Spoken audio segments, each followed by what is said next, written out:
अस्सलाम वालेकुम, welcome to Khan YouTube channel. आज के इस वीडियो में हम डिस्कस करने जा रहे हैं महा टीईटी के बारे में। काफ़ी स्टूडेंट्स को आज भी कंफ्यूज है कि एग्ज़ाम तो करीब है, लेकिन हमें एग्जैक्टली क्या पढ़ना चाहिए ये समझ में नहीं आ रहा। बहुत सारे पीडीएफ हमें व्हाट्सएप से मिले हैं, फेसबुक से किसी ने सेंड किए हैं या टेलीग्राम से मिले हैं, या बहुत सारे मार्केट में डाइजेस्ट भी मौजूद है। तो हम स्टडी कहाँ से करें, हमें समझ में नहीं आ रहा है कि किस चीज़ को फॉलो करना चाहिए। तो मेरा ये एडवाइस है आप सभी के लिए कि किसी एक चीज़ को ही फॉलो कीजिए। मतलब एक सब्जेक्ट के लिए एक ही चीज़ फॉलो कीजिए। ज़्यादा आप सोर्सेस इस्तेमाल करेंगे, कहीं से डाइजेस्ट भी लेंगे, पीडीएफ्स भी लेंगे, अपने पास के कुछ बुक्स भी इस्तेमाल करेंगे, ठीक है। तो इन सब से क्या होगा, आप पढ़ तो लेंगे लेकिन आपका रिवीजन नहीं हो पाएगा। और इस एग्ज़ाम को क्रैक करने के लिए रिवीजन आपका इम्पॉर्टेंट है। एक बुक जो भी आप यूज़ कर रहे हैं, कम से कम उसका 3 बार रिवीजन होना ज़रूरी है। साथ ही साथ आपके एग्ज़ाम के जो प्रीवियस ईयर के पेपर्स हैं, उनका आपका प्रैक्टिस होना बहुत ज़रूरी है। इसके अलावा जितने क्वेश्चंस टॉपिक्स पे बनते हैं, वो आपको खुद अपने आप से निकालना है कि इस टॉपिक को मैं पढ़ रहा हूँ या पढ़ रही हूँ, कितने क्वेश्चंस बन सकते हैं, इम्पॉर्टेंट क्या है। सो इम्पॉर्टेंट ये है कि आप हर सब्जेक्ट के हिसाब से, जैसे कि आपका सीडीपी है, देन लैंग्वेज 1, लैंग्वेज 2, मेथड है, तो हर एक के लिए सिर्फ एक ही बुक फॉलो कीजिए। कम से कम 3 बार रिवीजन कीजिए।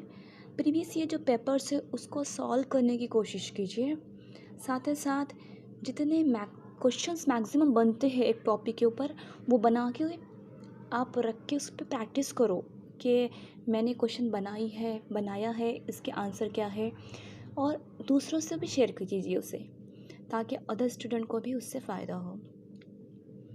सीडीपी के लिए यानी कि चाइल्ड डेवलपमेंट एंड पेडागोजी, बच्चों की नफ्सियात, है ना, उसके लिए आप क्या यूज़ करोगे, तो डीएड फर्स्ट ईयर की बुक बहुत परफेक्ट है। सिर्फ उसमें एक मिस्टेक ये है कि ट्रांसलेशन में फ़र्क है। इंग्लिश में परफेक्ट लिखा हुआ है, लेकिन कभी उर्दू में उसका ट्रांसलेशन गलत है, कभी उर्दू में सही लिखा है, इंग्लिश में कहीं गलत उसको ब्रैकेट में लिखा हुआ है। तो उस बात का आपको केयर करते हुए, समझते हुए सही वर्ड क्या है आपको स्टडी करना है। अगर किसी के पास में डीएड फर्स्ट ईयर की बुक नहीं है तो कोई बात नहीं। सीटीईटी के लिए आप जो बुक्स यूज़ कर रहे थे अब तक या नहीं कर रहे थे, तो अरिहंत पब्लिकेशन की बुक बहुत परफेक्ट है, उसे ख़रीदिए। उसके अंदर जो सीडीपी दिया हुआ है वो भी महा टीईटी के लिए यूज़फुल है, उसकी स्टडी कीजिए। लैंग्वेज 1 एंड 2, उसके अंदर आपको पता है 15-15 मार्क का पैसेज आता है और 15-15 मार्क का ग्रामर आता है। तो ग्रामर के लिए क्या यूज़ करोगे, तो क्लरिकल लेवल के जो एग्ज़ाम होते हैं, ठीक है, उसके मार्केट में बुक्स अवेलेबल है। उसके अंदर जो ग्रामर है, इंग्लिश हो, मराठी हो, उर्दू है, तो वो सब सफिशेंट है आपके इस एग्ज़ाम के लिए भी। अगर वो बुक आप परचेस नहीं करना चाहते, कोई बात नहीं, ऑनलाइन आपको क़वायद के बहुत सारे उर्दू क़वायद के पीडीएफ मिलेंगे, गूगल पर सर्च कीजिए। या इंग्लिश, मराठी, हिंदी के भी ऑनलाइन बहुत सारे पीडीएफ्स अवेलेबल है। तो सर्च करके 4-5 पीडीएफ निकालिए, उसमें जो परफेक्ट लगे, जिसमें ऐसे लगा कि बहुत टॉपिक कवर हो रहे हैं, अच्छे से समझाया हुआ है, हमें समझ भी रहा है, तो डाउनलोड करके लीजिए। एक लैंग्वेज के लिए एक ही पीडीएफ यूज़ कीजिए। ज़्यादा पीडीएफ यूज़ करोगे तो आपको ही कंफ्यूज होगा।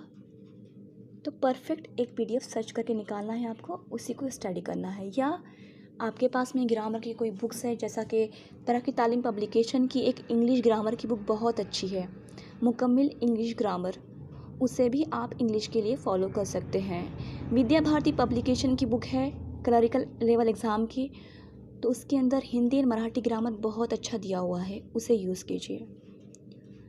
रही बात आपके मेथड की, अगर आप साइंस के स्टूडेंट हैं तो आपका साइंस एंड मैथ ही रहेगा सेकंड पेपर में।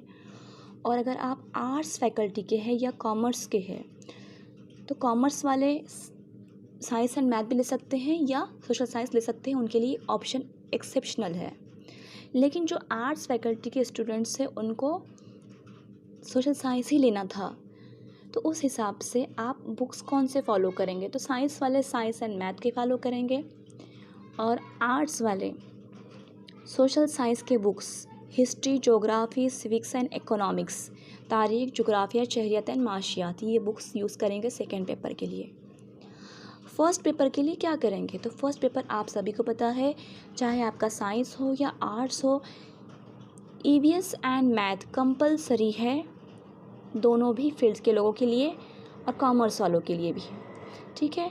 तो इसके लिए आप कौन से बुक्स यूज़ करोगे? तो डायरेक्टली आपको स्टेट बोर्ड के जो बुक्स है, बाल भारती की बुक्स है, उससे ही आपको पढ़ना है। चाहे आप ख़रीद के पढ़िए, कहीं आपके आसपास या घर में बच्चे मौजूद हैं उनकी बुक से पढ़ सकते हैं, या फिर ई बाल भारती ऑनलाइन सर्च कीजिए, उसके ऊपर आपके बुक्स अवेलेबल है, डाउनलोड करके ले सकते हैं आप, जो भी आपको मीडियम में चाहिए, इंग्लिश, मराठी, उर्दू, और डायरेक्टली उसी पर से स्टडी कीजिए। इससे फ़ायदा ये होगा कि आपका हर पॉइंट कवर होगा। अगर आप मार्केट से डाइजेस्ट लेते हैं तो कोई गारंटी नहीं है कि उसमें से क्वेश्चन आएंगे ही, हर पॉइंट उसमें कवर होगा ही, इसकी कोई गारंटी नहीं है। जबकि बच्चों को ऐसा लगता है कि एक बार गाइड ले लिया हाथ में तो चलो ये बहुत परफेक्ट हमको मटेरियल मिल गया और इससे हम एग्ज़ाम को क्रैक कर लेंगे, लेकिन ऐसा नहीं है। ये ज़रूरी नहीं है कि उस पब्लिकेशन वाले ने हर पॉइंट कवर किया हो, ठीक है। तो अगर आप एग्ज़ाम क्रैक करना चाहते हैं तो डायरेक्टली स्टेट बोर्ड के बुक्स लीजिए, उसको ही मेथड के लिए फ़ॉलो कीजिए। यही मेरा आपके लिए एडवाइस है। इससे बाहर के आपके क्वेश्चंस नहीं आएंगे और इतनी ही आपको स्टडी करना है, ज़रूर आप इस एग्ज़ाम को क्रैक करोगे। ओके, तो आज का वीडियो हम यहीं पे एंड करते हैं। थैंक्स।